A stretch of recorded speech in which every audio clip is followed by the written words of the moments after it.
Assalamualaikum warahmatullahi wabarakatuh. Di sini saya akan menjelaskan hukum internasional. Hukum internasional ini dapat didefinisikan sebagai keseluruhan hukum yang sebagian besar terdiri dari kaidah-kaidah dan prinsip perilaku yang terhadapnya negara-negara merasa dirinya terikat untuk mentaati dan karenanya benar-benar ditaati secara umum dalam hubungan mereka satu sama lain.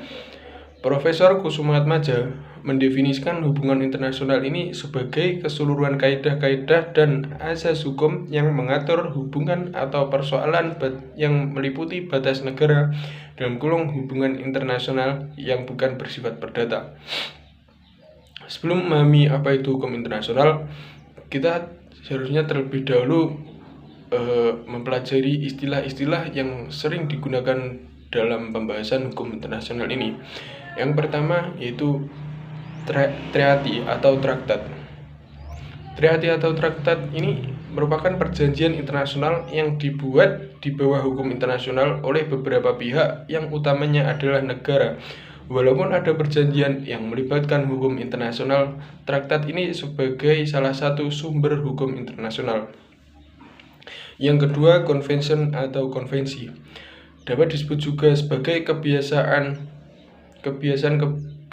konvensi. Kebiasaan konvensi ini merupakan peraturan-peraturan yang walaupun tidak ditetapkan oleh pemerintah, tetapi ditaati oleh seluruh rakyat karena mereka yakin bahwa peraturan-peraturan itu berlaku sebagai hukum.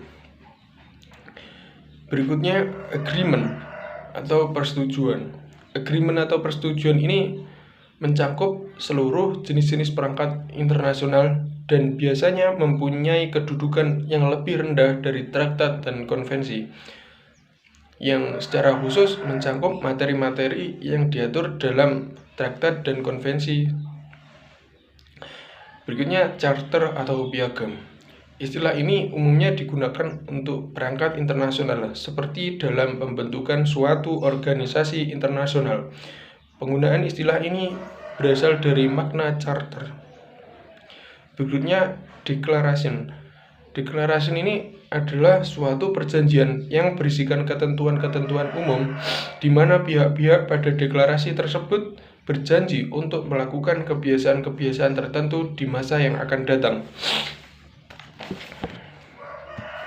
Berikutnya adalah arrangement, yaitu suatu perjanjian yang mengatur pelaksanaan teknis operasional suatu perjanjian induk dan dapat dipakai untuk melaksanakan proyek-proyek jangka pendek yang bersifat teknis. Berikutnya adalah modus vivendi. Apa itu modus vivendi?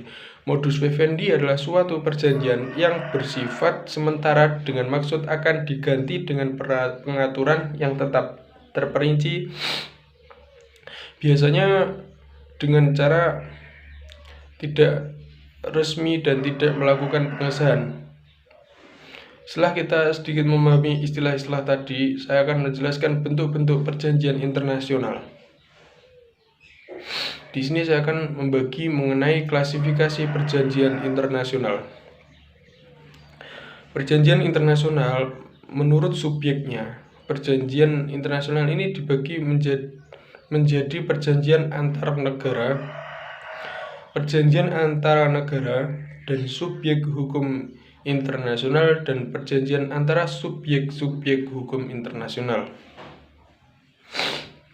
Berikutnya, perjanjian menurut jumlah pesertanya.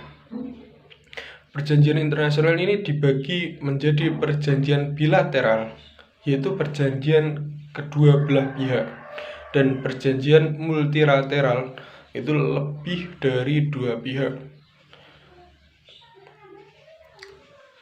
Yang berikutnya adalah menurut proses pembentukannya. Perjanjian internasional ini dibagi menjadi 3 tahap.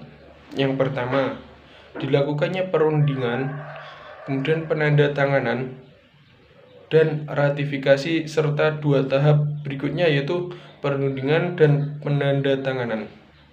Menurut proses pembentukan perjanjian internasional, menurut isinya, perjanjian internasional dibagi menjadi segi politis, dari segi politis, segi hukum, segi ekonom, dan segi batas wilayah. Berikutnya adalah dan kesehatan, dari segi kesehatan. Berikutnya itu menurut strukturnya, perjanjian internasional dibagi menjadi law making treaties atau sering disebut aturan-aturan hukum yang berlaku di seluruh dunia, dan treaty antrak atau aturan hukum yang berlaku bagi pihak-pihak dalam perjanjian saja. Yang terakhir yaitu menurut sifat pelaksanaannya. Perjanjian internasional ini dibagi menjadi dispositive treaties, itu perjanjian setelah tujuan tercapai, dan executory treaties, yaitu perjanjian yang dilakukan terus-menerus. Sekian dari saya penjelasan mengenai materi yang telah diberikan dari dosen saya. Sekian, wassalamualaikum warahmatullahi wabarakatuh.